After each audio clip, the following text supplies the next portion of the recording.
Good morning, everyone. It's 10 o'clock. If we could be seated, please.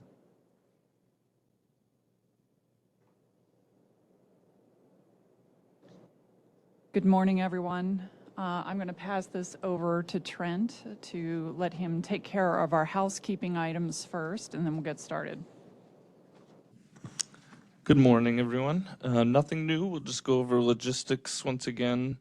Welcome in. We want to note that this meeting is being broadcast via webinar and is also being recorded. The recording and slides will be posted to the council webpage.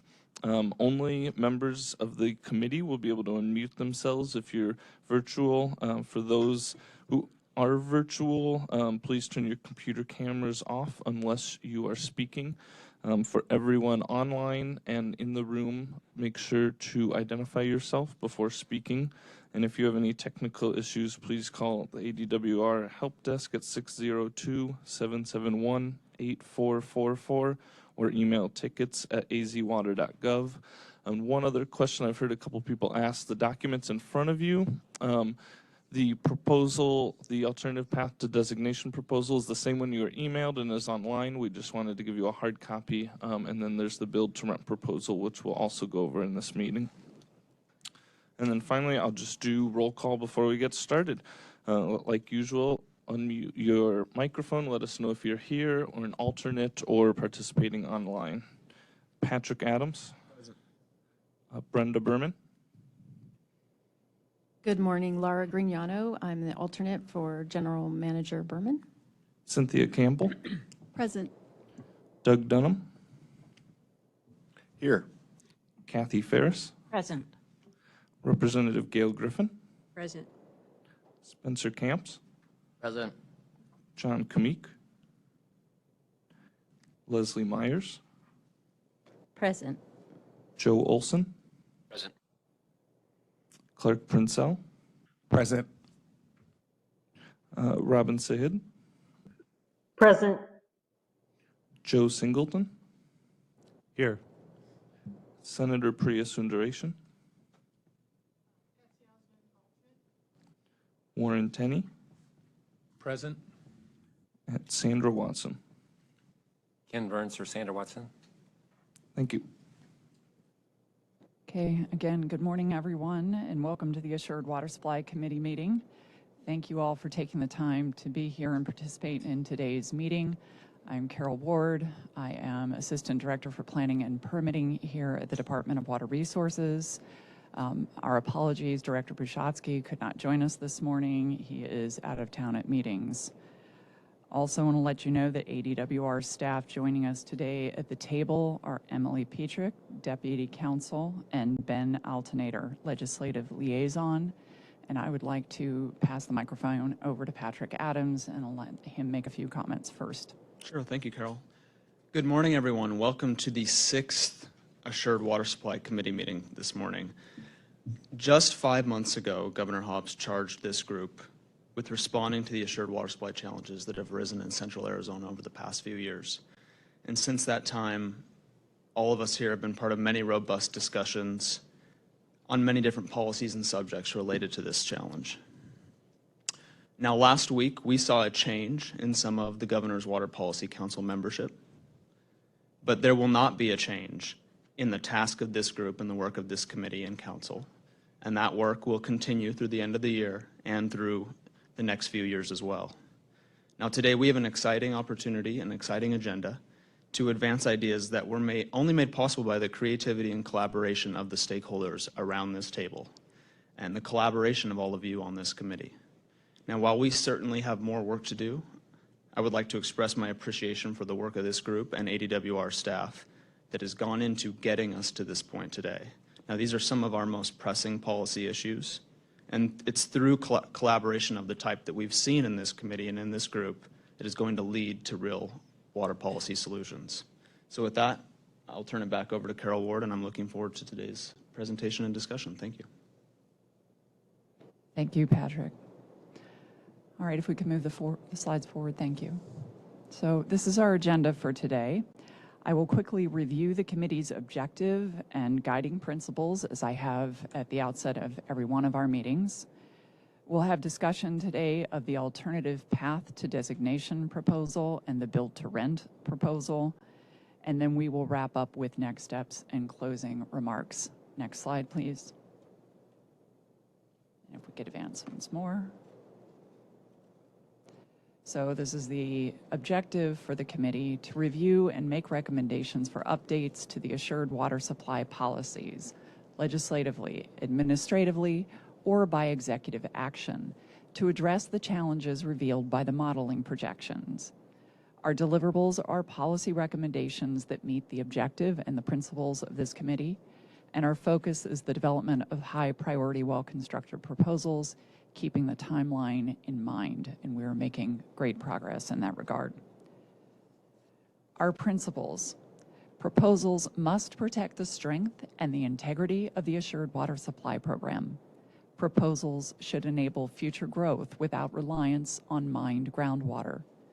Proposals may not reduce the 100-year requirement or increase the depth to which groundwater may be pumped. Proposals must ensure there is water before growth, and proposals must protect consumers.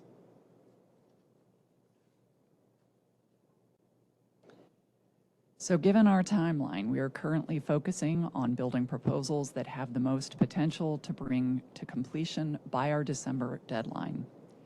The Assured Water Supply Committee currently has 3 proposals that are actively in development.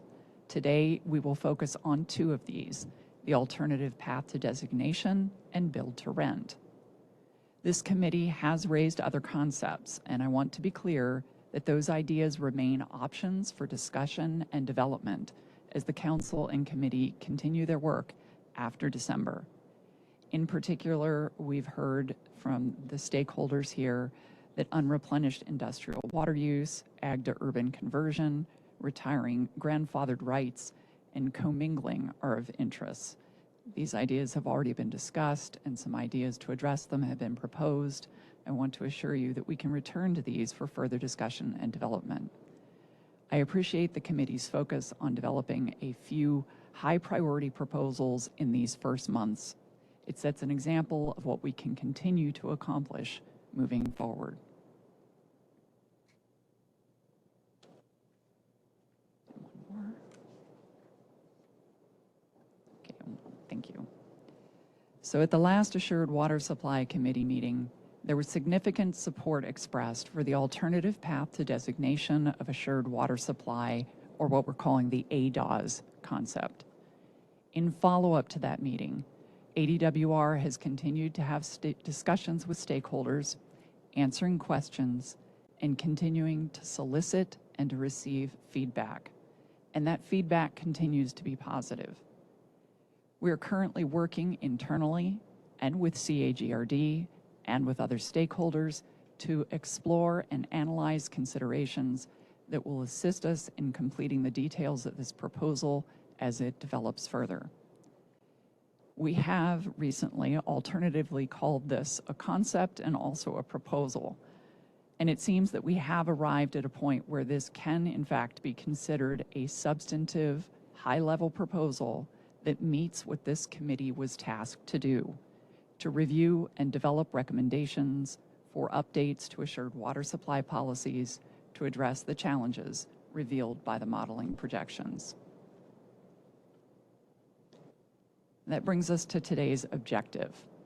We plan to review the proposal again with all of you very briefly today, with the expectation that you have had time to review the material from the last meeting, along with the draft written proposal document that we posted late Friday.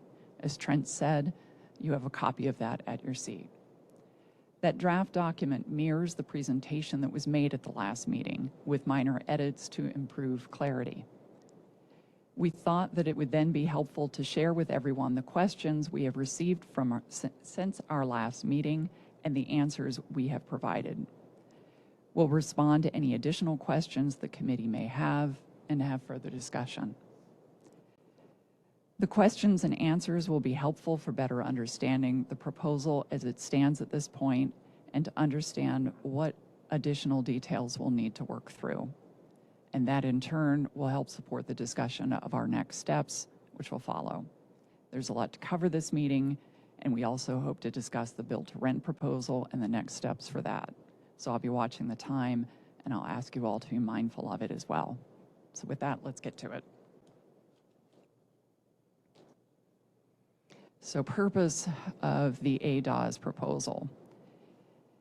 Just to review, the alternative pathway to designation proposal addresses several challenges that this committee identified as priorities. First, the commingling issue that is associated with certificates and alternative water supplies. Also, the unmet demand and/or exceedances of depth to water limit in the AMA model. Incorporating new non-groundwater supplies into a provider's water portfolio to reduce that unmet demand and to support new growth.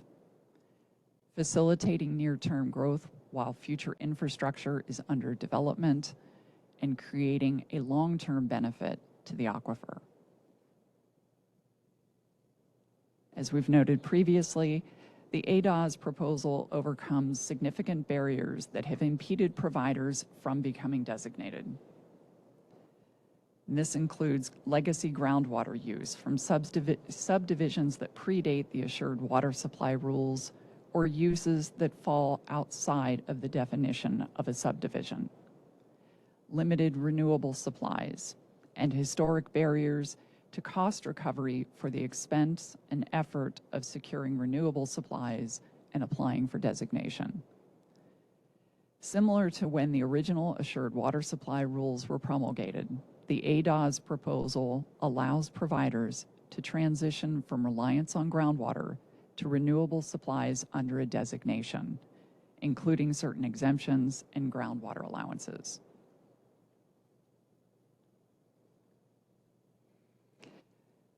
By enabling designation, the proposal gives providers more control and tools for managing water resources and demands.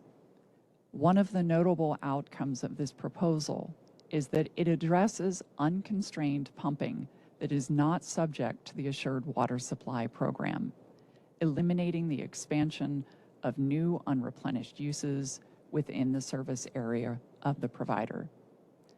Importantly, and in line with this committee's task, the proposal reduces the unmet demand by reducing groundwater pumping over the 100-year period. This proposal facilitates incremental growth and transitions the providers to using less groundwater and more alternative supplies, such as transported supplies, effluent, and surface water.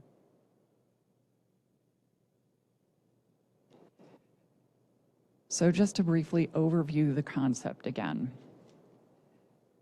Existing groundwater pumping would be grandfathered into the designation. Physical availability is grandfathered based on 2021 groundwater use and issued certificates, subject to a 30% substitution requirement. A groundwater allowance is granted to help meet consistency with goal. Second, new alternative water supplies that meet assured water supply requirements can be added to the designation portfolio. A portion of the new supplies, that proposed 30%, will be used to substitute for existing groundwater pumping to facilitate a transition away from groundwater. And third, expedited modification to add supplies during the term of the designation would be made possible. And I'll give some examples of how this would work.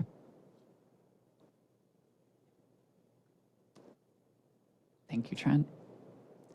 So this is an example of how the proposed 30% of alternative supplies would reduce groundwater pumping.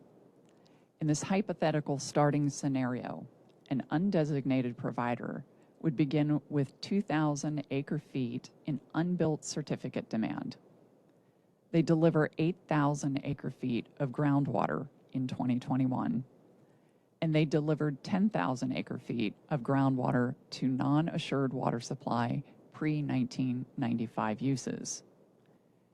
This then results in a total 2021 groundwater volume of 20,000 acre-feet per year. If the provider applies for an ADAS and adds new supplies to support new demands and new growth, under this scenario, the provider adds 6,000 acre-feet a year of effluent, which will be stored and recovered in the area of impact, and then 2,000 acre-feet of surface water that will be delivered directly. This provides a total of 8,000 acre-feet per year of new alternative supplies that were not delivered in 2021. In this scenario, of that 8,000 acre-feet in new supplies, 5,600 acre-feet, or 70% of the total 8,000 acre-feet of new alternative supplies, could be used to support new demands. 24 acre-feet per year, or 30% of the total 8,000 acre-feet of new alternative supplies, would be used to substitute for 2021 groundwater pumping. The provider in this scenario would then receive a grandfathered groundwater volume based on the total 2021 demands of 20,000 acre-feet minus the substitution volume of 2,400 acre-feet for a total of 17,600 acre-feet per year, or 1.76 million acre-feet over the 100-year period. And we'll move on to an example of the benefit that will be provided to the aquifer.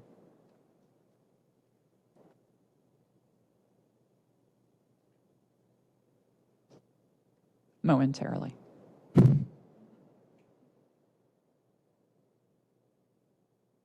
Okay, here we go. So again, we went ahead one too many. There we go. Thank you. So again, the hypothetical provider has a total 2021 groundwater volume of 20,000 acre-feet per year, which includes both unreplenished and replenished groundwater withdrawals. Without designation, the unreplenished, non-assured water supply groundwater uses would continue, and it can continue to grow relatively unconstrained beyond the 2021 volume. However, after designation under this pathway, the total groundwater pumping would be reduced to 17,600 acre-feet per year, or 1.76 million acre-feet over the 100-year period. Because the provider is now under this designation, groundwater pumping in the service area would not increase. And there is an initial benefit to the aquifer of 240,000 acre-feet per year over 100 years through reduced groundwater pumping. But the total benefit to the aquifer will likely be greater, because part of the 17,600 acre-feet a year groundwater volume that was previously unreplenished will now be replenished. Although a groundwater allowance would be provided, it would not cover the total 2021 unreplenished volume.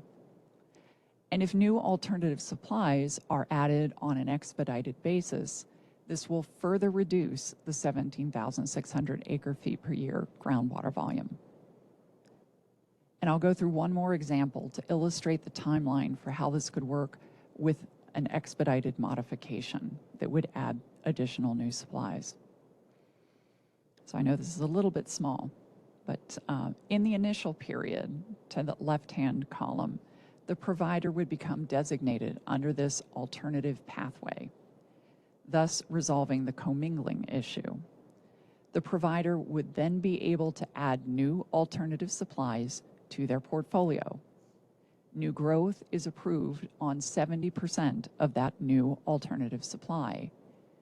30% of the new supply would offset existing groundwater use. Moving to that middle column, in the interim period, within the years that follow, the provider is able to acquire an additional alternative supply. But that supply is going to take the provider a few years to build the infrastructure to put that supply to use. Now, the provider has the necessary agreements in place, the planning, and the financing in place. and the project is going to be completed within 5 years. The provider applies for and receives an expedited modification of that designation. The provider is now approved under the modified designation to grow on 70% of that newly acquired supply, and again, 30% of that supply would offset existing groundwater use. Now, the provider may use any combination of supplies during this interim period while the infrastructure is put in place. Once the infrastructure is completed and new supplies are in use, the designation continues until the end of the term unless the designation is modified. It is envisioned that the modification could occur multiple times as new supplies become available to the provider, thus allowing for incremental growth and incremental transition away from groundwater pumping. Do we have any questions on that so far? I feel like I've covered a lot before we dig into the questions and answers, although the questions and answers might get to some of the questions you may have. So perhaps let's just move into the questions and answers. So let's start first.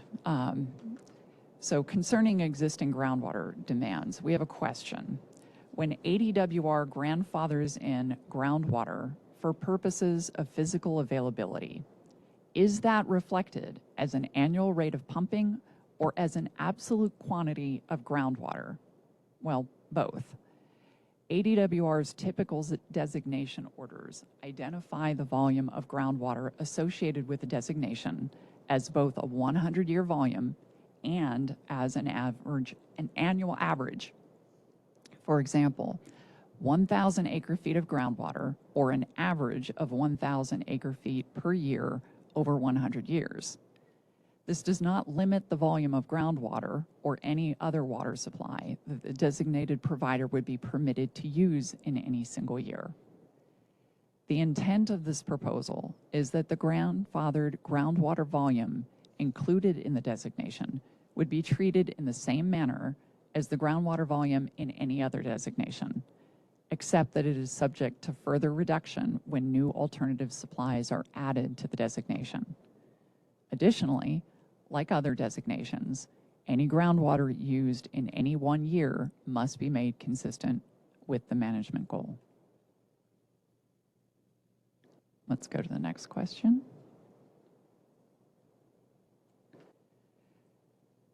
So are there ever any instances when a provider could use its lump sum groundwater allowance to pump more groundwater in 1 year than it pumped in 2021? Yes. As with all designations, the provider has the flexibility to manage the water portfolio as they need to. In early years, while infrastructure is being constructed, the provider may choose to rely on more groundwater. Even so, a provider will not be able to use a disproportionate amount of its groundwater allowance because it must also enroll as a member service area with CAGRD and would be subject to minimum reporting requirements through that agreement. Additionally, when the designation is renewed, the grandfathered groundwater volume will be reduced by the volume of groundwater pumped during the term of the designation.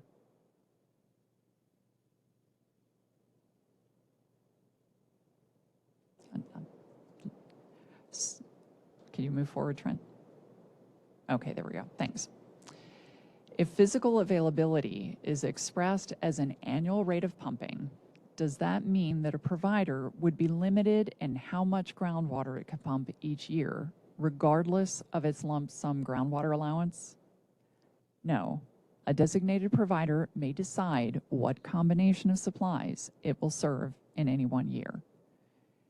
ADWR expects that the groundwater allowance will not cover all of the unreplenished pumping, and the groundwater replenishment costs will provide a disincentive to using additional groundwater, particularly when the new alternative supplies included in the designation already meet assured water supply requirements.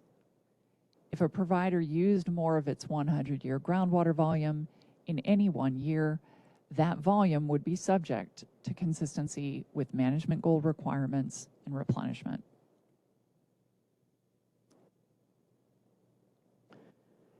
So another question, is the grandfathered groundwater already being pumped, and would it continue otherwise? Yes, it was being pumped as of 2021, and presumably it would continue if the alternative path to designation were not provided. Question, does the physical availability that was grandfathered in diminish as the new alternative supplies come online?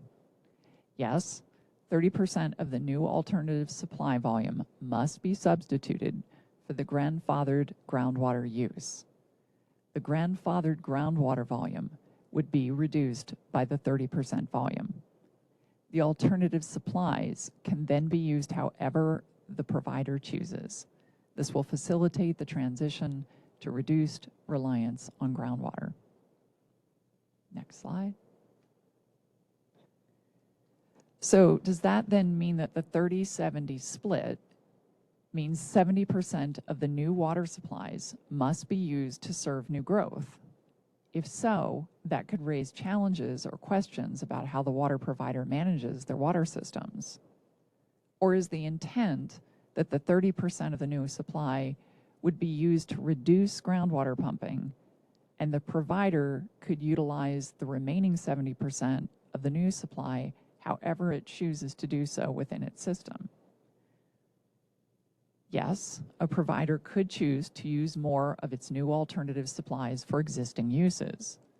Additionally, even if 70% of the alternative supply is intended to serve new growth, the provider may serve the alternative supply to existing uses in lieu of groundwater until the new growth is in place.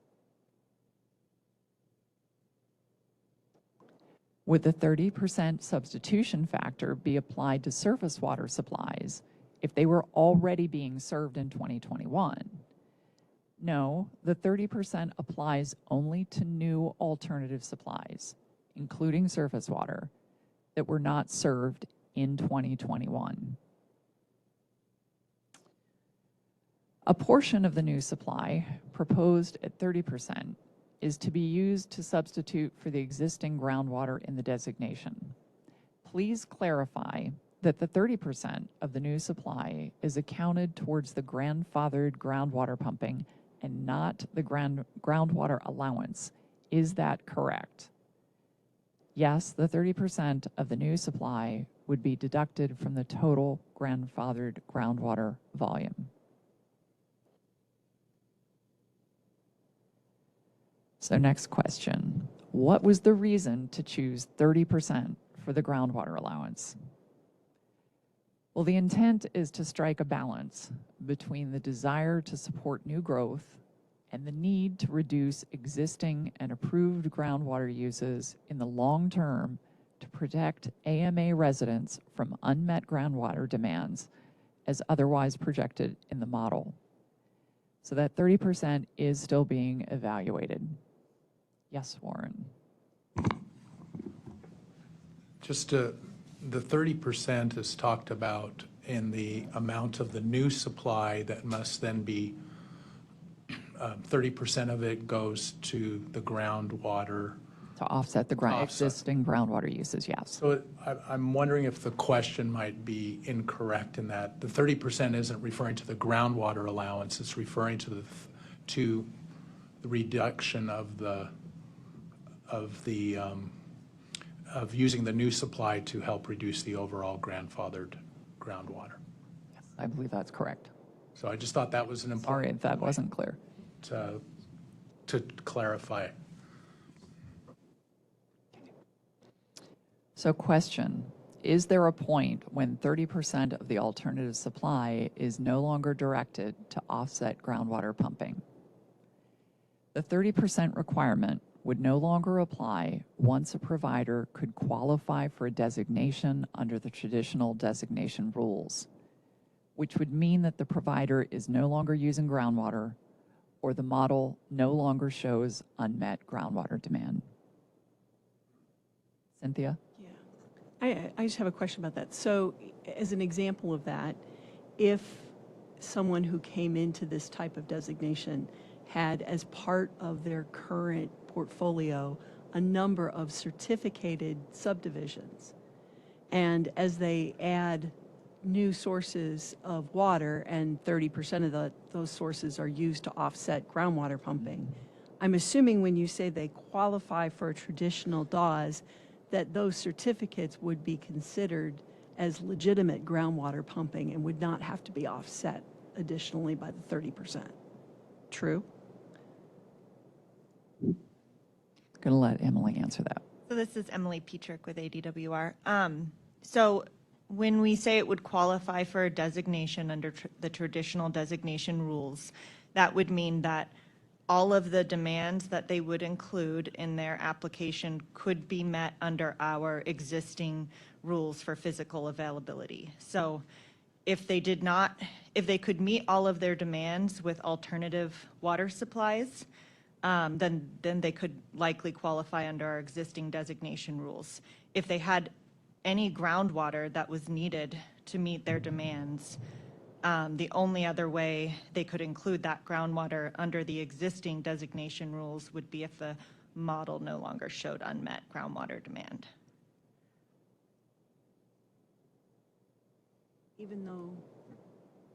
Even though those certificates are included as part of the groundwater demand in the model, they'd have to be.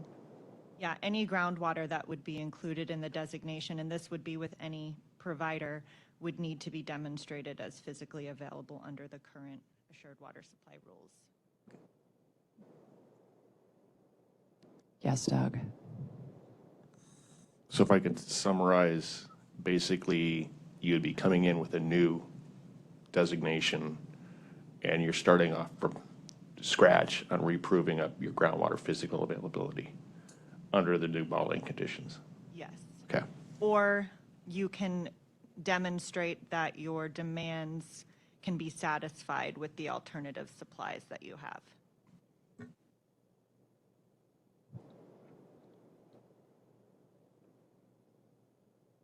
Okay. Yeah. Oh, I'm sorry. Yes, Representative Griffin.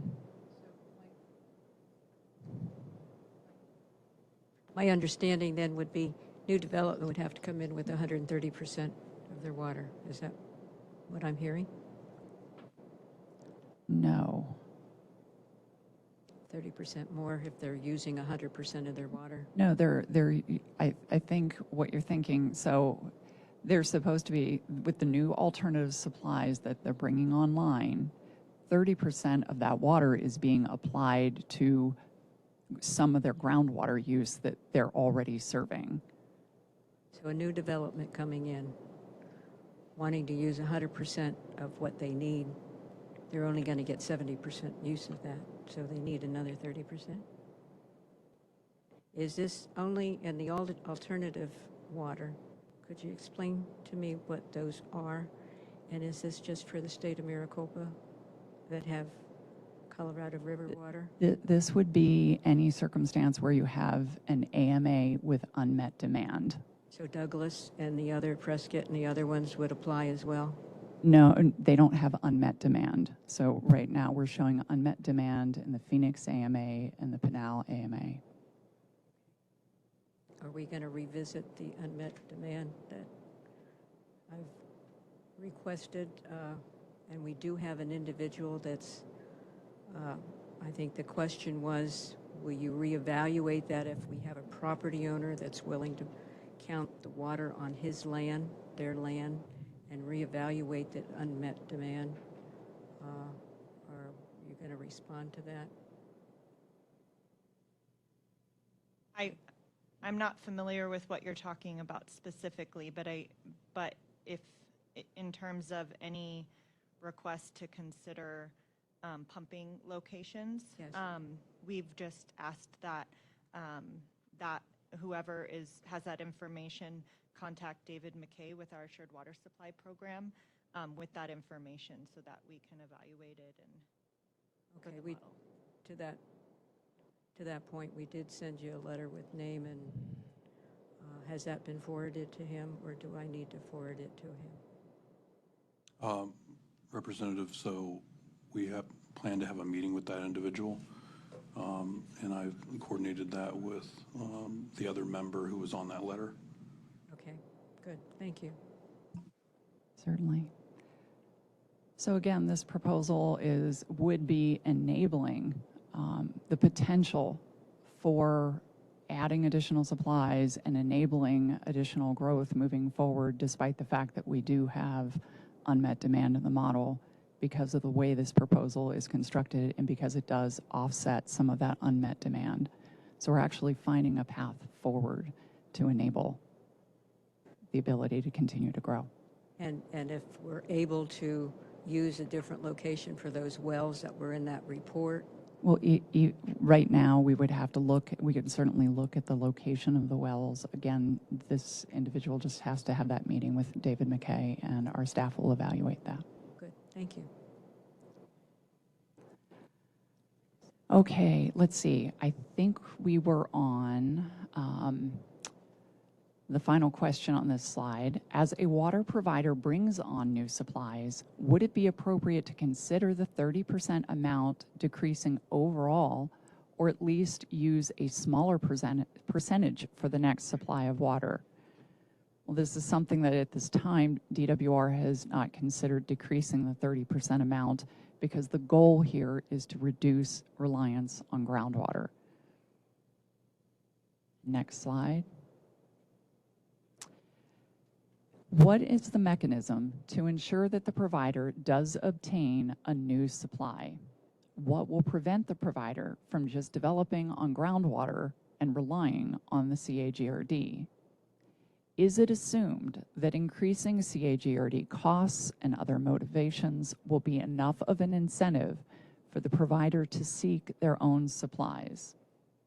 And our answer to that is the volume of alternative supplies, including effluent, combined with the schedule of committed and projected demands, will determine the length of the designation. A provider must maintain sufficient water for current, committed, and at least 2 years of projected demands. In order to maintain the designation going forward, or to extend the term of the initial designation, the provider must bring in additional alternative supplies.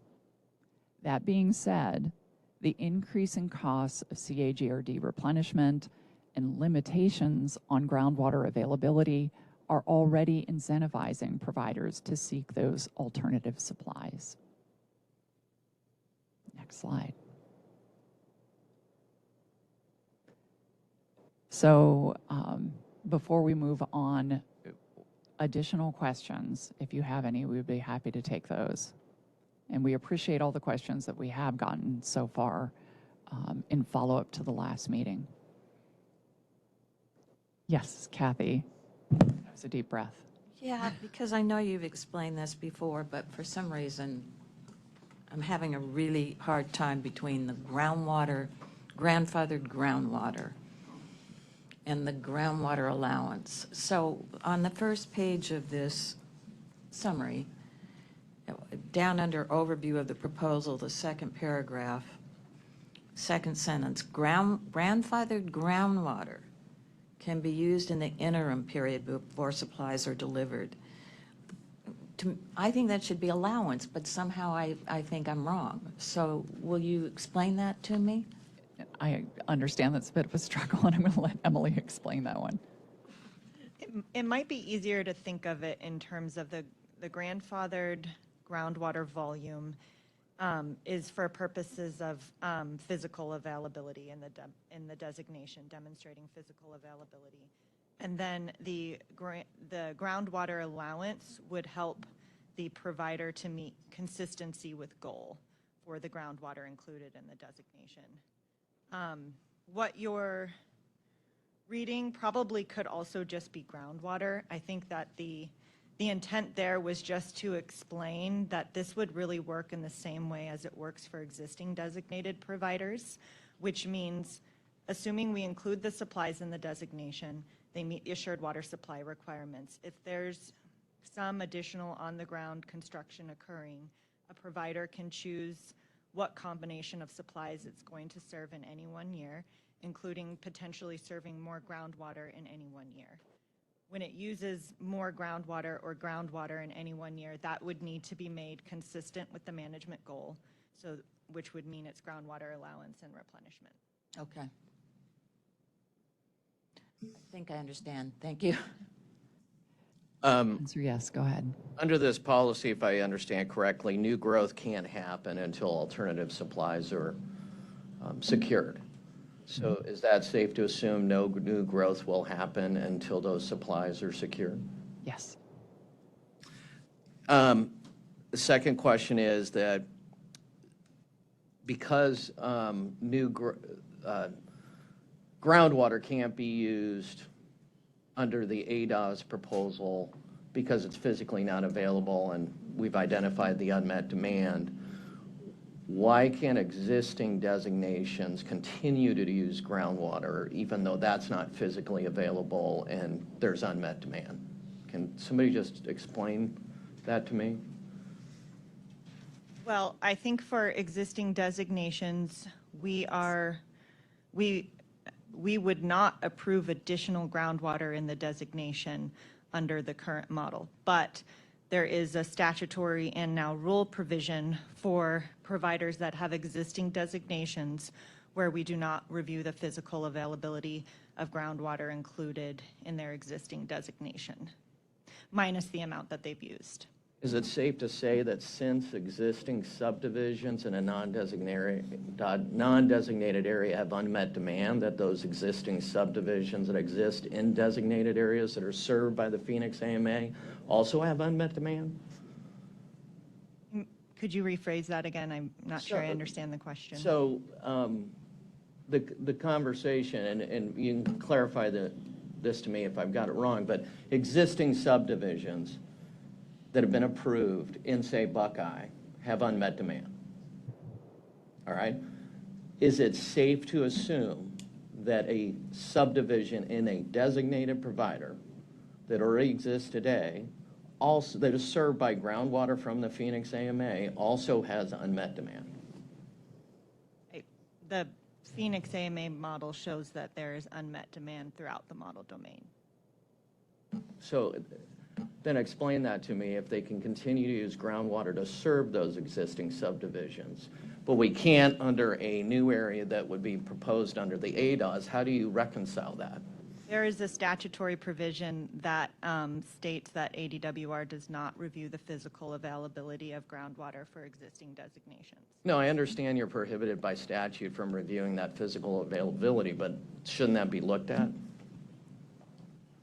If that's, I mean, if that's something that you're proposing to look at for this council, I'm not sure what kind of answer you're looking for. That's the language in the existing statute. So. But I did want to clarify on your earlier point for the alternative water supplies. It also includes, those supplies could also include effluent that was not served as of 2021. And that could be used to support new growth within the designation. And also, we can incrementally include additional supplies as they become available. Thank you. Warren? I was just going to add, if I'm following the discussion, the existing subdivisions are the whole reason we have the Assured Water Supply Program, is to make sure that existing residents, communities have water. And therefore, the concern is a proposed subdivision that doesn't have any customers yet, and will they be the 100-year supply of water? And so what I'm understanding from this proposal is we're trying to make a path forward so that proposed development, that the water provider for those areas could obtain an alternative path to designation, or a ADOS, to be able to then start the process to be able to go to move forward. And as you said, someone could actually do this now utilizing effluent as part of it, and then under the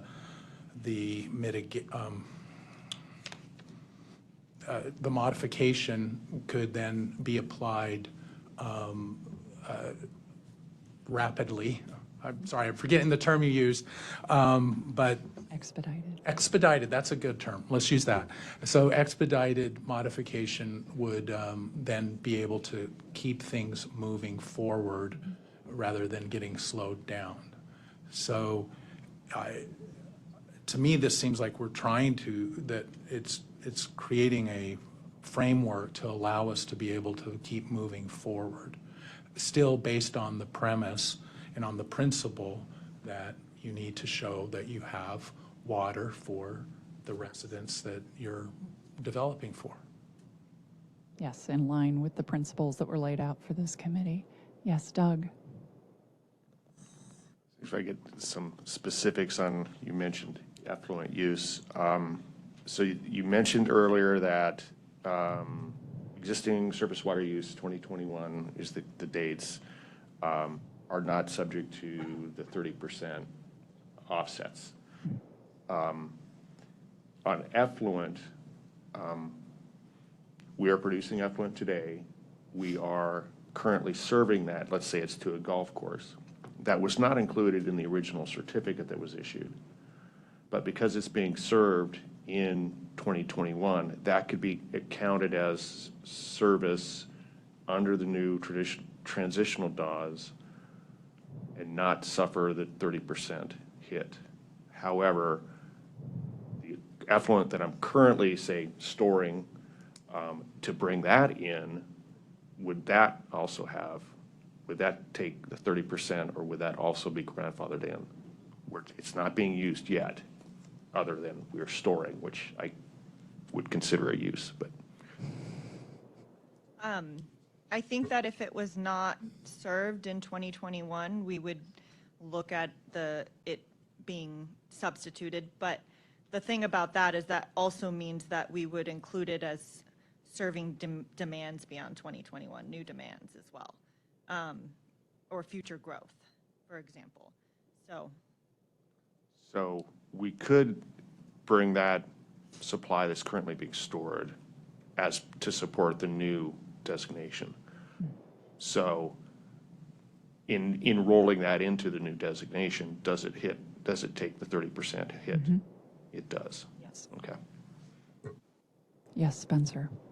Yeah, I just wanted to say I appreciate the conversation and the effort behind the ADAS proposal. You know, I've been pretty vocal about this, that, you know, if Buckeye or Queen Creek can't find a path to use this, and it's my understanding they can't today, maybe tomorrow, it's not a real viable proposal from our perspective. And so that's one of the reasons we can't support this proposal. The second is obviously the 30%.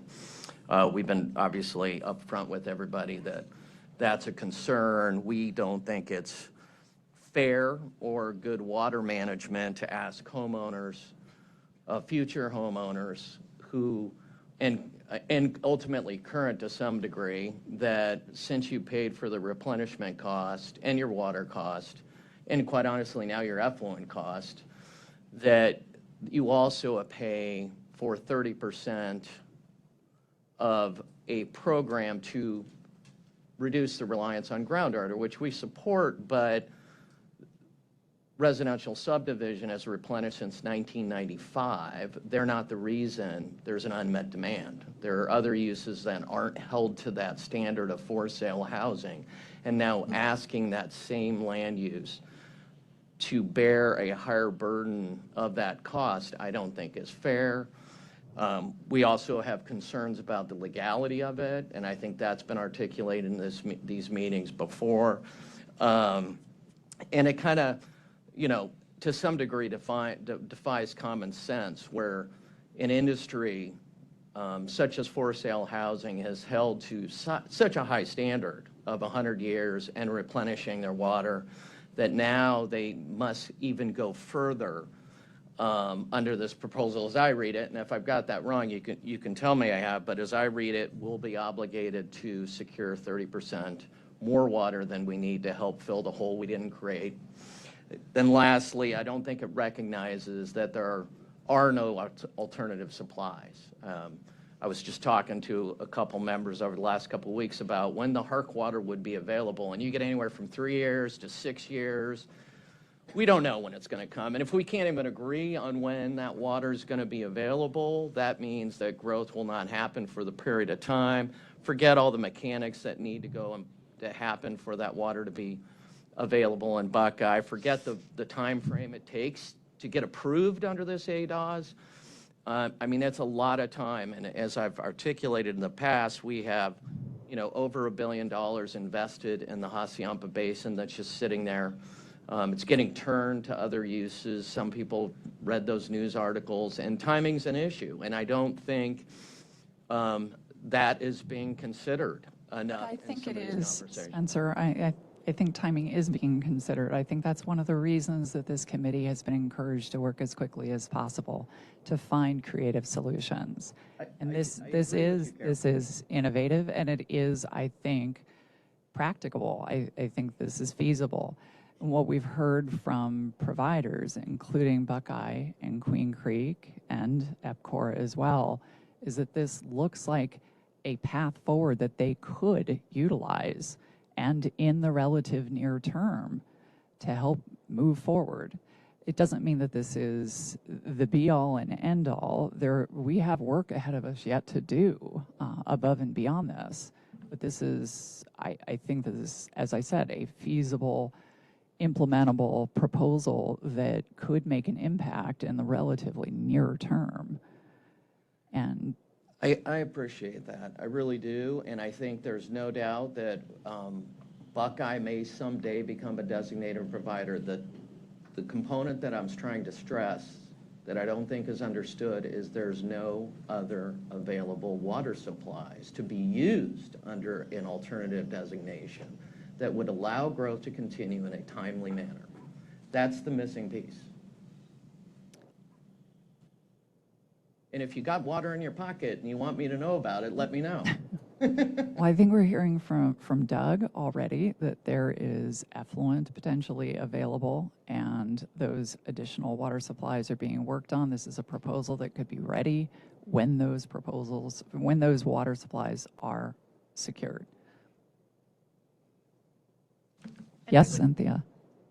Go ahead, Emily. I was just going to say, I would also add that this, as Carol stated earlier in the presentation, is meant to address some of the commingling concerns that we had heard, because we had heard concerns from providers that they weren't able to utilize effluent under the current commingling rules or policy. And so this was meant to do that and to enable use of the alternative water supplies that do exist. Yes, Cynthia. So my understanding is that even though it is an alternative designation, it's still a designation. Yes. So under that designation, any new growth, whether it is a subdivision or an industrial facility or a commercial facility, would not be allowed to use groundwater, correct? Mm-hmm. So in fact, the burden, to the extent that there is a burden of that, quote, extra 30%, that's not falling just on home builders. Correct. That's falling on everyone at this point, which currently does not. Mm-hmm. And so now we're actually sharing the costs of additional growth across all growth, including industrial growth, commercial growth, any growth that was previously exempted from the Groundwater Management Act. That is Now good we'll point. have to share in the costs of those alternative supplies because they won't be able to grow without those alternative supplies. Am I understanding that right? You are. Okay, You are so actually it helps those areas that currently cannot get designated under traditional designation, in part because they have industrial and commercial growth around them that are pumping groundwater that is unreplenished, that is not covered by the Groundwater Management Act, and is effectively digging a hole they can't get out of. Yeah. And if we do this, we make those people share the cost of moving forward water before growth. Whereas if we don't do this, we allow those areas to continue to dig a hole while we try to find a solution for the home builders that are currently blocked out because of the physical availability issues on the model. But the industrial growth, the commercial growth just keeps going and keeps digging a bigger and deeper hole that they'll never get out of, that Queen Creek and Buckeye and others like them would never come out of. Am I missing something? No, I think you're capturing that correctly, Cynthia, yes. And this is about more than just, who's bearing the cost of growth. It's who's bearing the cost of long-term sustainability and resiliency and,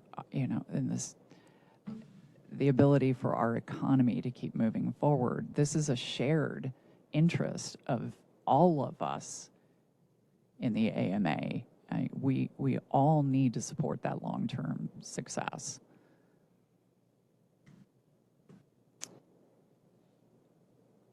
Doug, was there a comment? Yeah. I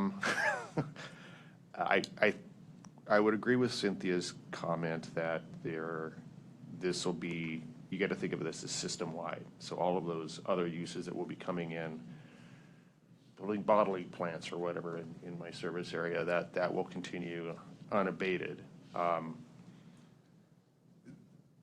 As I sit here and think about the specific situations, and I've got to preface this with, I do not speak for Buckeye, I do not speak for Queen Creek, just my limited understanding of what they're facing. Their ability to bring in, let's say it is Harquahala water, that's still dependent upon, I've got a bigger hurdle because of the current statutory framework. Even assuming we fix that, and that Queen Creek and Buckeye still are facing the issue of getting that transportation volume approved at the department. So there's a big step there. But because this is a new supply coming in, and they have immediately got to dedicate 30% as it currently stands, that's a big hit to those folks. And there's got to be a longer on-ramp for that. And I'll jump out here and say, I think this is a great proposal. I want to see it move forward. I want to see it fleshed out, and we need to work out those details. But that's something as we go into that phase, we're going to have to work out. So I think this is very good. I'm again praise the department for creative thinking, moving this forward. I think this might work for us. Again, the devil's in the details to hammer out, but I want to see this move forward. Well, thank you, Doug. That gives us a good segue. Maybe we'll just, let's hold comments and let me get to the next step here, and then we can dig into this further. So this brings me to the point that I want to make here, that the ADAW's proposal does meet the criteria to be considered as a possible council recommendation to the governor. The proposal is a solid framework, and as you just mentioned, Doug, this is still going to require additional evaluation, additional input and development in order to address those outstanding questions that we have, including the groundwater allowance and the CAGRD concerns. We recognize that. We believe that the remaining work can best be accomplished outside of the committee and council process through a stakeholder process that will enable direct participation from those providers that might make this their route to designation, as well as the necessary evaluation and input that we need from GRD regarding potential impacts to the GRD. The stakeholder process would provide time and space to accomplish necessary analysis to inform all of these details. So what we're asking today is your support to move the alternative path to designation of assured water supply proposal forward to the Governor's Water Policy Council for consideration as a recommendation to the governor, including a recommendation that the proposal should be further developed through a stakeholder process led by ADWR. And with that, I'll open it up to your thoughts and comments. Who wants to go first? Kathy. Brilliant. I think this is a great idea to do this. Anyone who has ever drafted a rule or piece of legislation understands that you cannot get to all the details until you go through that process. And that is the exact kind of thing that has to happen with this. It's not just about the people sitting around this table. It's about all the stakeholders. It's about really digging into the language and making sure it works. And I think the sooner we do that, the better. And I'd just like to say that I think the impetus to get these new water supplies online is going to come from not being able to use groundwater to grow. If we continue to say that we can do that, then there isn't the effort that's going to need to be made to put the infrastructure in place, to put the financing mechanisms in place, to get the laws clear or get the decisions made that have to be made in order to get that water flowing. So the sooner we get moving toward that direction, the better. And I thank you. Thank you, Kathy. Laura, yes. Thank you, Carol, and I appreciate all the discussion. As you mentioned, the GRD does play a major role in this concept, and I think I appreciate the department's efforts on this and the governor's office in providing an objective to meet a number of different water management objectives, goals, and also to try to facilitate incremental growth in these areas on renewable supplies. As you know, GRD staff, CWC staff are currently evaluating the policy and operational implications to the GRD from the proposed alternative pathway to a designation, or the ADOS. The GRD and Underground Storage Committee, one of the CWCD board committees, meets this Thursday, and staff will be beginning to provide a report on the activities of this committee and these proposals, especially the ADOS, to our committee. That will be the first time that our committee hears about this process since it was presented by the department on September 27th. So we really haven't even had a chance to talk to our committee or board members about the proposal and how the what implications there may be to the GRD. So we've started that process internally. I think just to state that generally when undesignated providers, and we've talked about this, but when an undesignated provider that's currently serving GRD member lands converts to a member service area, there's increased potential replenishment obligation added to GRD's books. Essentially, we're the backstop if those providers can't get these renewable supplies. So that's obviously one of the major considerations that we're looking into. And that's because of the conversation that we've had, that there's this non-assured water supply pumping that's being done in those service areas that has not been held to a replenishment obligation until now, or until that water provider would get designated.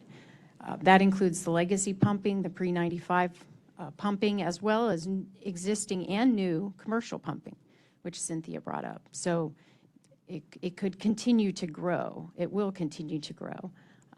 So that is something that we're looking at. And I think right now there's many factors, as we talked about, devils in the details. Currently, many of which of these factors are unknown, and I'm not sure we will ever really know once we start down this path, all of the factors that will ultimately determine the potential replenishment obligation that will fall on the GRD. Some of those factors include the number of providers that might make this switch. There could be two, the big ones, Queen Creek, Buckeye, but there could be a number of others, EBCOR, Arizona Water Company, Liberty Utilities.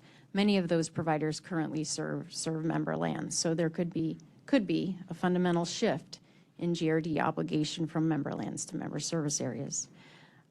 There's also just the amount of the groundwater allowance that will be allocated, and as you've said, and we've talked about working together on coming up with what that ideal allowance might be. And then there's the future availability of renewable supplies and the success or willingness of those water providers participating in this to be able to acquire those. There's also the willingness of customers in those service areas to pay for those additional supplies, because when there's a shift from member lands to member service areas, there's a shift in financial responsibility as well. And then there's, as you mentioned, GRD's contractual minimum reporting requirements that I know have been issues that we've talked to Queen Creek and Buckeye about in the past. So just, I guess, again, we're glad to see this proposal being developed, but I think ensuring the risk to the GRD's operations and finances and making sure that those risks are reasonably mitigated as we work through this process. I think that'll be an important component that we'll want to do with the department, with our stakeholders, our current members, and our board. I think those are just some things I wanted to mention today that that'll be important as we move forward. But thank you. Thank you, Laura. I appreciate the detailed explanation of the concerns, and we recognize that those will need to be carefully considered moving forward. Absolutely. Yes, Joe. I appreciate all the concerns that Laura laid out, and I'm very sensitive to those too. I also can appreciate the issue that Spencer raised about how many renewable supplies are out there to obtain, and that this might be building a fine car with no gas. But that said, I don't know that we should let perfect be the enemy of the good. I think there is a lot of good here, and I think that there's enough to go ahead and continue to explore it, maybe at the next level of this group. So I would be happy to see that happen. Thank you. I appreciate that. Yes, Warren. Couple of questions. Okay. So if this was then moved up to the council and then recommended to move forward, and then it would be a rulemaking process, what does the timeline look like? I guess what I'm particularly interested in is what's the way to make sure that this proposal gets vetted and worked by stakeholders in the quickest way.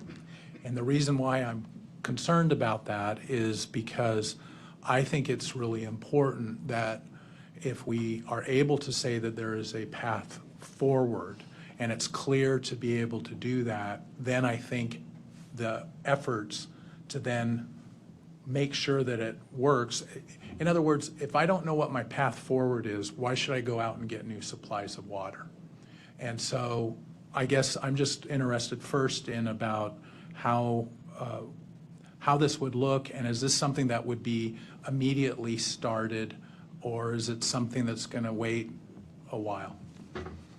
I think that's a really good question, and we've just had some very initial conversation here at the department with the governor's office about what that might look like. And I think at this point, what we're envisioning is to move on the momentum of this as quickly as possible. If this is a recommendation from the council to the governor, and that's something that the governor's office directs us to move forward with, I would envision starting this as quickly as possible, recognizing that there are holidays in between us and the new year. So probably in January, I would hope that we could begin standing this up. Patrick, any thoughts on that? Sure, I think that's a good question about timing. I'll just say a lot of stakeholder thought and work has already gone into this, which is why I think it's important to remember that this is a great building block for continued development. We've asked this council and committee to move fast. And so I think from my perspective, what I'll be advocating for is we should reciprocate and move fast as well in response to the needs of the stakeholders in this committee and elsewhere. So with the momentum of viewing this as a path forward, we would want to act quickly.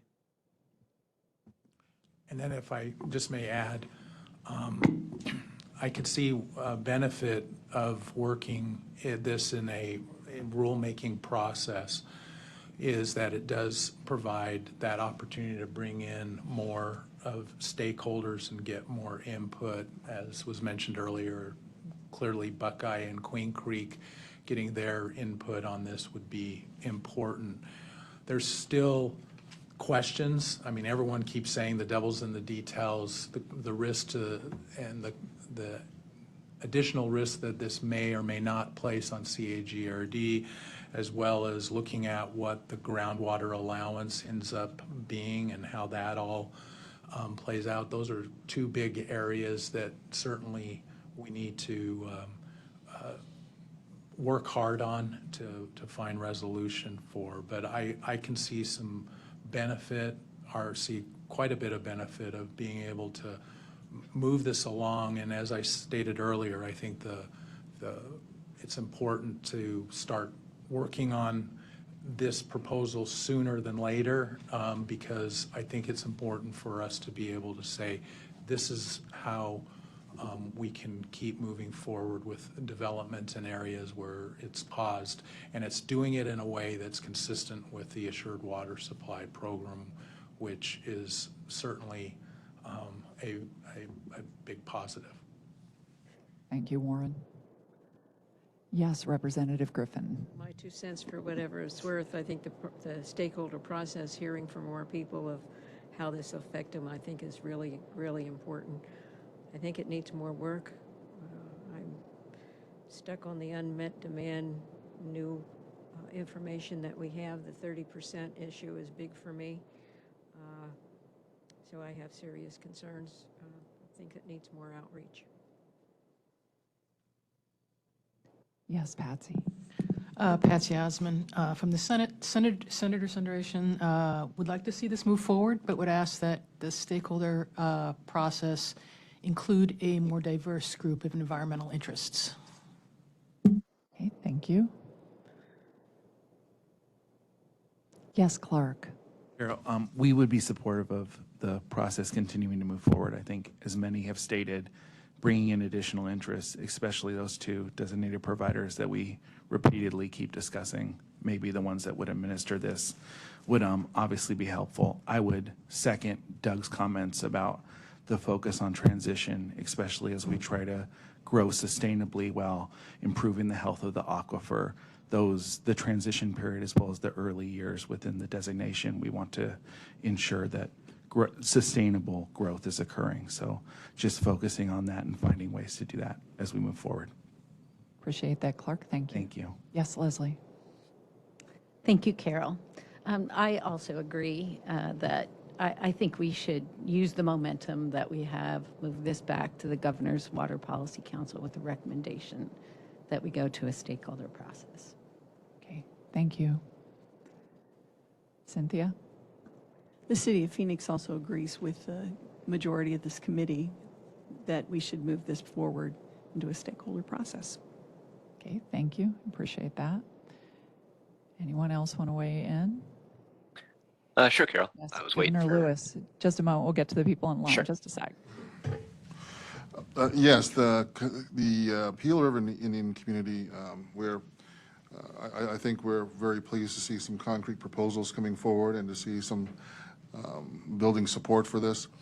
You know, especially as it addresses the Phoenix AMA, which, you know, we'll all benefit from. But I think before the community can fully support this, you know, I think we'd like to see some actual modeling to see that there's actually, you know, a difference that will come out of this in regards to, you know, supporting the water efforts here in the Phoenix AMA. But, you know, I think we definitely want to be a part of this momentum moving forward, though, nonetheless. Thank you. Thank you. We really appreciate your participation. And we'll certainly be doing that evaluation moving forward in the process. Okay. Online, who do we have that would like to speak? Sure, Carol. This is Joe Olson. I want to start Hi, off by Joe. saying, hi, appreciate the efforts of everyone involved to create this proposal. And as others have said, I do agree that this concept will certainly provide a long-term pathway for providers to take that more sustainable approach. I also think it's a greater solution set for some of the other items that we've been dealing with here at the committee. But it's certainly going to require significant ongoing discussion, particularly how to balance the overall impacts to the provider's water resources portfolio. There's no limit of any time we could spend or resources on any of these proposals. And kind of to rephrase what Joe said, we must not let tyranny of perfection prevent what is really only the first step in a lengthy journey from moving forward. Because obviously after here, there's extensive discussions that occur at the council, the stakeholder feedback process, other forums. We'll be able to then address the various issues that were raised today or issues that we know still need to be accomplished. So given all that, I support bringing this concept forward to the full council, as well as it being influenced and modified as appropriate from all the stakeholder feedback process as we navigate towards the specific implementation items that are needed. Thanks. Thank you, Joe. Appreciate it. Is there anyone else online who would like to speak? Any of our committee members?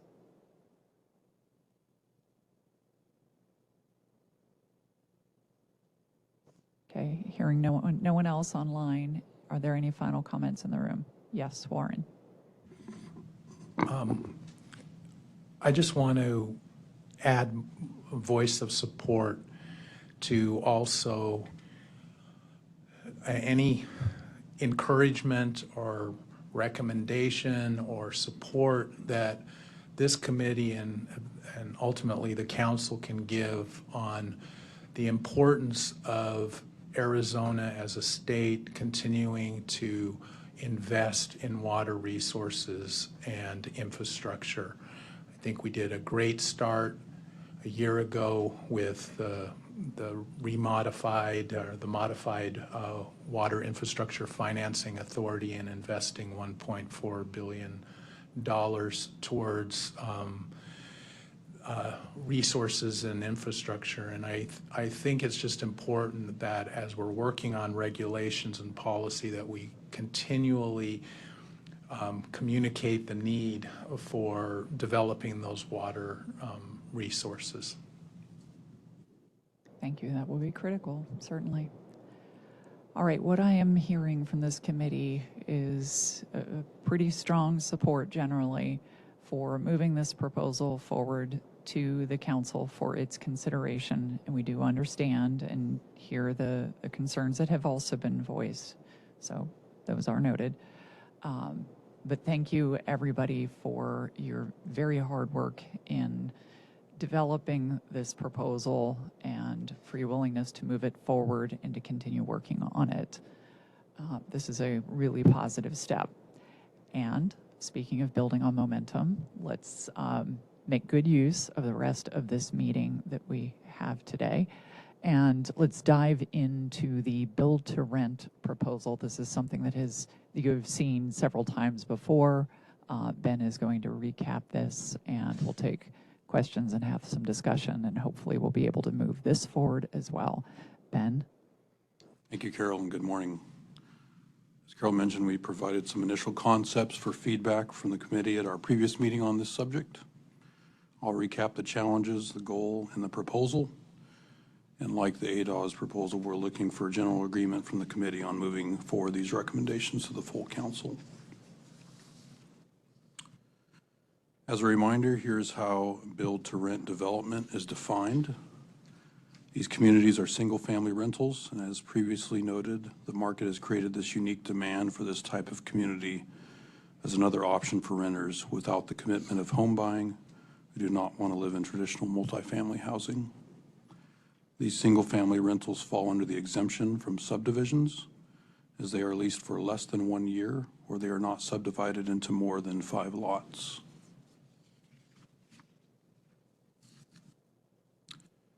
As you'll also recall, the challenges identified with build-to-rent communities where they don't meet the definition of a subdivision, given the two items I previously mentioned, the less than 1 year lease term, not split into more than 5 lots, and therefore are not subject to the Assured Water Supply Program.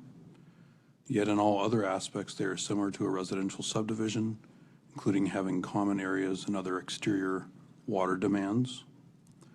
Continued development without an assured water supply exacerbates groundwater mining, puts homeowners at risk, and feeds negative perceptions of Arizona's ability to manage our water supply. The goal of this proposal, based on these challenges identified, is to ensure that BTR communities are under the protections of the Assured Water Supply Program, and there is parity between the subdivision across the street and these communities when it comes to water. The draft recommendations encompass 3 statutory changes in order to find a solution to the challenges identified in our goal. The first statutory change is defining these communities.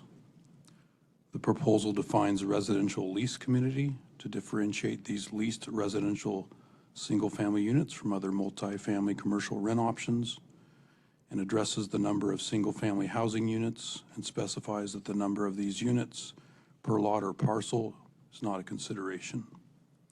Current statute provides an exemption for units where the lease term is under 1 year. Under the proposal, we would clarify that residential lease communities are essentially single-family homes offered for lease without regard to how long the lease term is.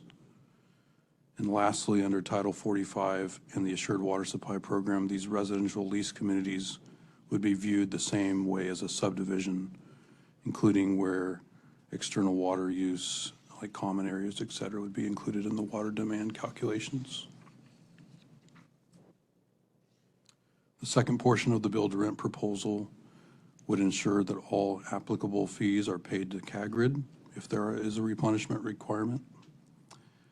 And the third portion of the proposal would ensure parity between residential lease communities and subdivisions by allowing a city or county to approve building permits for a residential lease community within an AMA if the units have obtained a certificate of assured water supply or a written commitment of water service from a designated municipality or private water company, either through the traditional designation process or potentially this new ADAS pathway.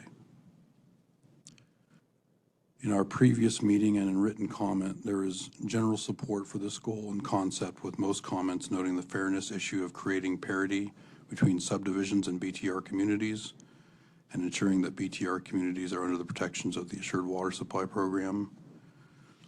One of the comments received and was expressed here as well was the grandfathering in of BTR communities that are already in the pipeline, and that could likely be done through a date certain in any enacted statutory changes. So with that overview, Carol, I'll pass it to you. Thank you, Ben. Okay, I think we should start. Are there any questions? You all have seen this several times before, so I know it's very familiar at this point. Yes, Spencer? Will a public report be required under this? A public report is only required in a subdivision, so it would not be required here. And that's why we looped in the making sure that CAGRID, some statutory changes would be necessary to make sure that CAGRID is aware that this is happening, because a public report currently is what triggers CAGRID, as I understand it. It does. Because previous drafts have basically changed the definition of a subdivision, that public report is triggered often because it's triggered as a subdivision. We would oppose the requirement for a public report. There's significant liability associated with that to protect consumers who are making an investment on a for-sale housing project that I think there's good policy behind, but not for a renter. Number one. Number two, the definition, this is really not a question, but the definition of a BTR is challenging at best without unintended consequences. So classic example is you're talking detached housing under this circumstance. If you're an attached unit, you're attached triplex, you're not under this. But if you're 6 lots, they're all triplexes, I guess you are. And I just raise that as a point that depending on the housing stock you're talking about, because you are blurring the line between a traditional apartment complex and what everybody knows and smells as a BTR project, getting that reflected in law, and I've tried to do it, is extremely challenging. And I just note that. Lastly, you know, I think, you know, there is an essence of consumer protection here that we just disagree with. We understand the value and necessity for consumer protection when it comes to a for-sale project and the biggest investment of many people's lives. But as it relates to renters, all you're protecting is the investor or landlord with the 100-year protection. That's all you're doing. A renter, if their water is discontinued, my understanding of looking at these leases is they can walk. That's a violation of terms of the lease. So all you're doing is protecting the investment of the landlord at the end of the day. So let's, you know, the motives can be the same. I just want to be clear on who's getting protected under this scenario. And then lastly, just as an overall concern, you know, I've said this before, we think this is premature. We have yet to talk about anything substantial that is going to address the need for water for sale housing. And we're already talking about kicking another land use in the Assured Water Supply Program, which would effectively kill, however your definition is, of BTR in the Buckeye and Queen Creek areas until an ADOS comes along, alternative supplies, whatever the case may be. And I think that significantly limits the housing choices of those communities. Ultimately, all they're left with, depending on how you draft it, is traditional apartments. And, you know, to Cynthia's point earlier about under the ADOS proposal about industrial and commercial continuing to go forward without an ADOS proposal, they're not going to go forward. There's no place for anybody to live if we put BTR in the Assured Water Supply Program without some reasonable solutions to allow it to go forward and for sale housings in the near term, because those other uses just aren't going to chase rooftops because there are none. And they need somewhere for their workers to live. And so we need to think long and hard about this. I guess that's all I have to say. Thank you, Spencer. Well, that segues us to the next slide. Let me just do this before we move on with additional comments. So as Ben noted in his presentation, we have received general support for the goal and the concept to address build to rent.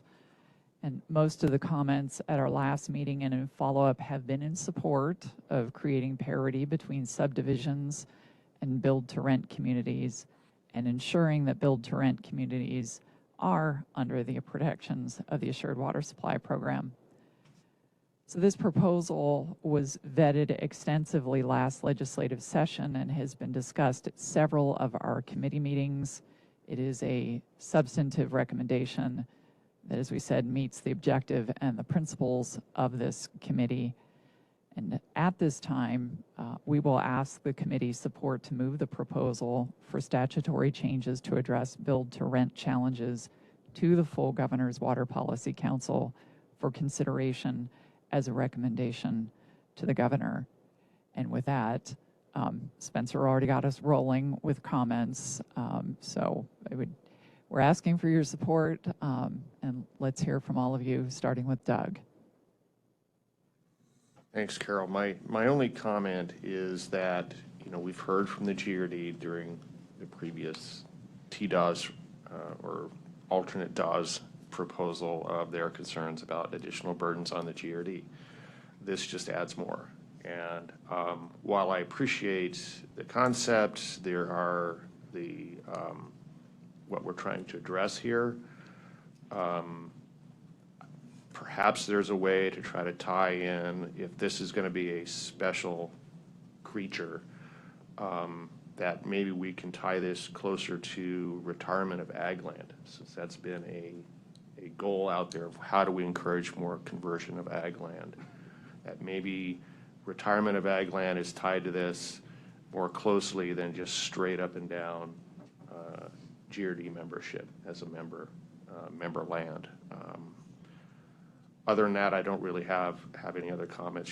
Just a thought to, again, we live and die by the GRD, so I want to make sure that things are around and functioning well, and yeah,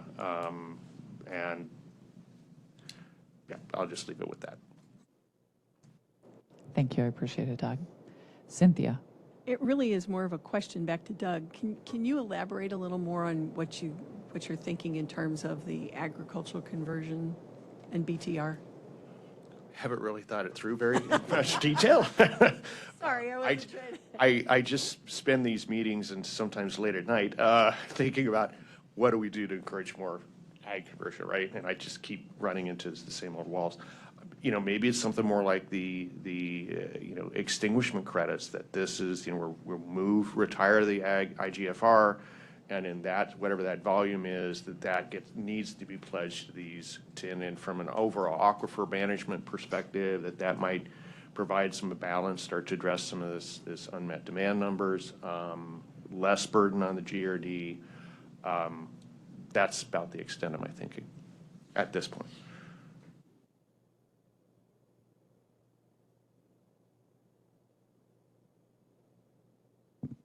Carol, I just want to make a few points. This comment that if we bring build to rent under the assured water supply jurisdiction, it's done for, I think is something I want to just push back a little bit on, because the ADOS concept does allow for immediate and near-term development, because there are unobligated effluent supplies that can be added on day 0 to an ADOS. It's in the department slides. So I just want to remind folks that that's a key part of that concept, that there are water supplies today that are not pledged to development, that have barriers, water bud, commingling, issues with recovery, things that non-designated providers don't have access to, that are roadblocks to those supplies. So I think to the point of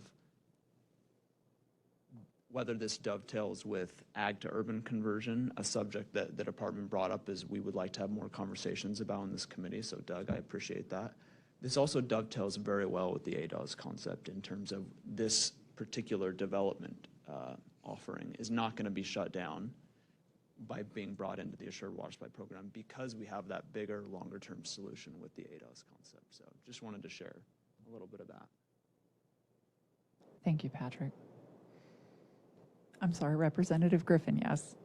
A lot of this language sounds familiar, as I sponsored the bill last term.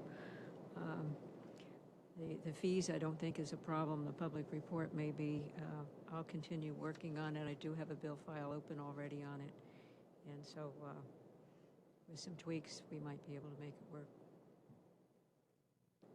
Thank you. Appreciate that. Yes, Patsy. Patsy Osmond from the Senate. Senator Sundaration would like to move this proposal forward. Okay, thank you. Noted. Warren?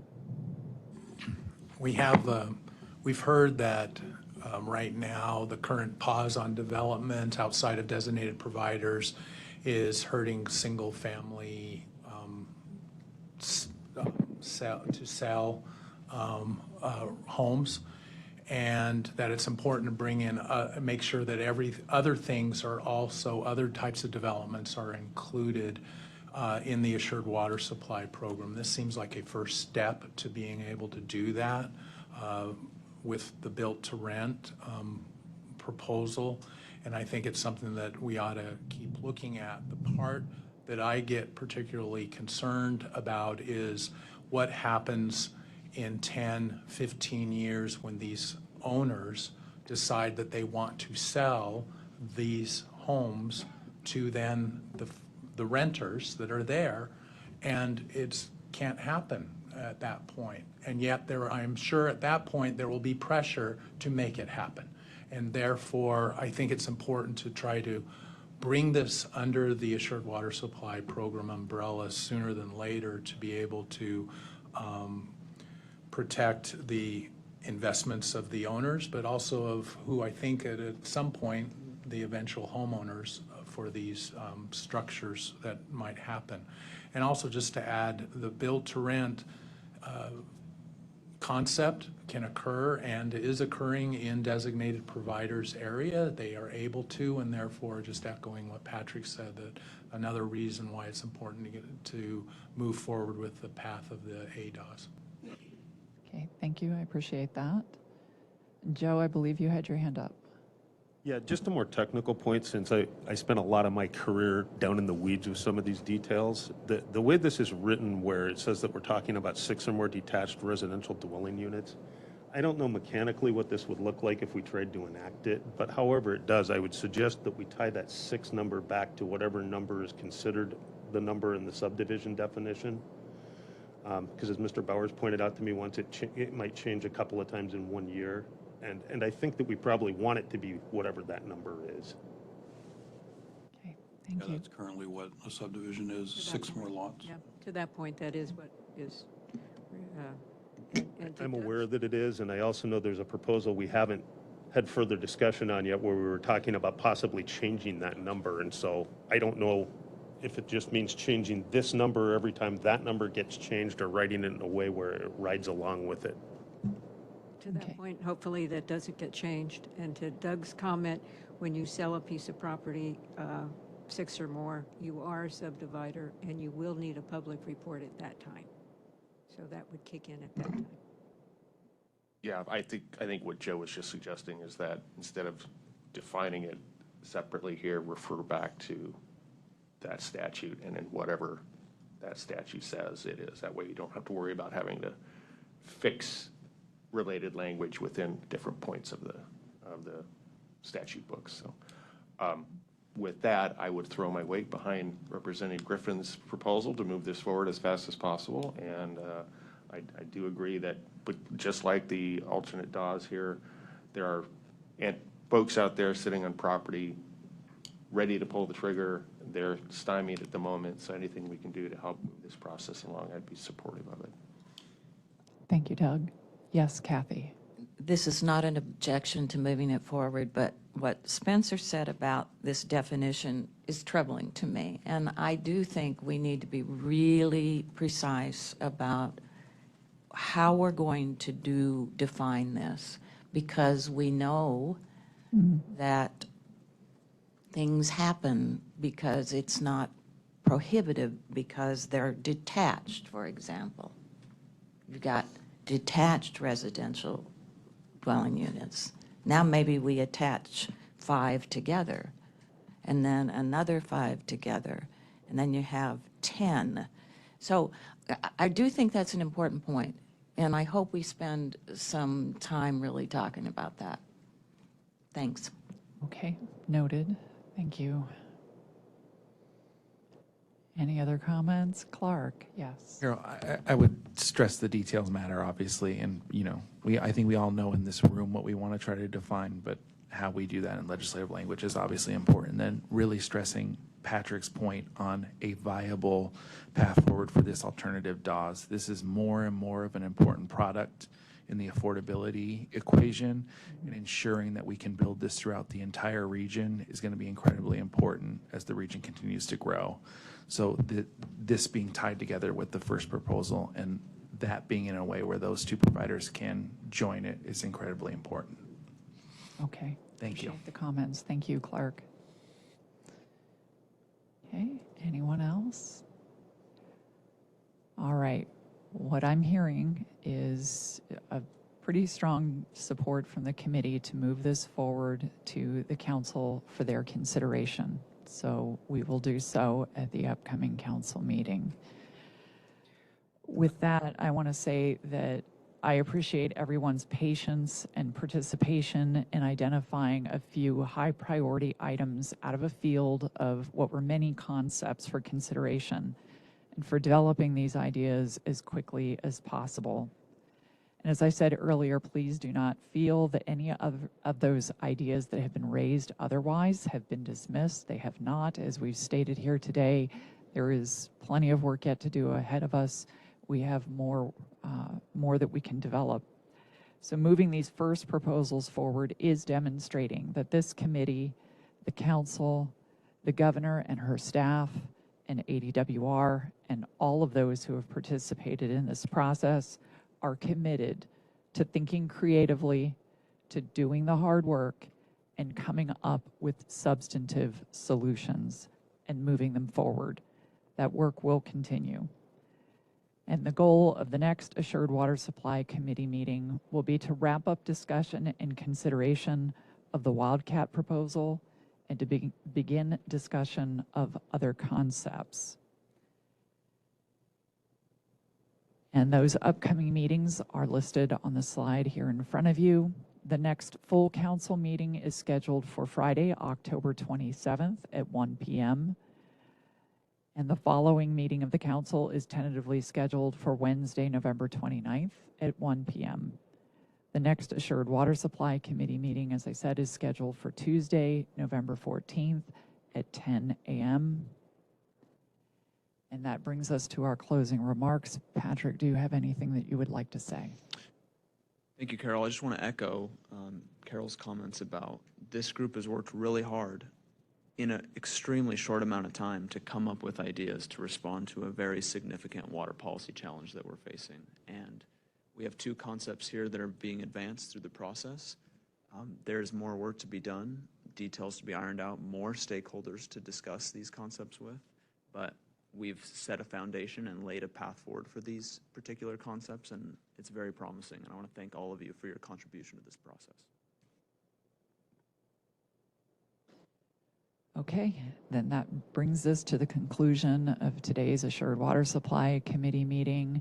Again, thank you all very much for your participation and your contributions. It is appreciated.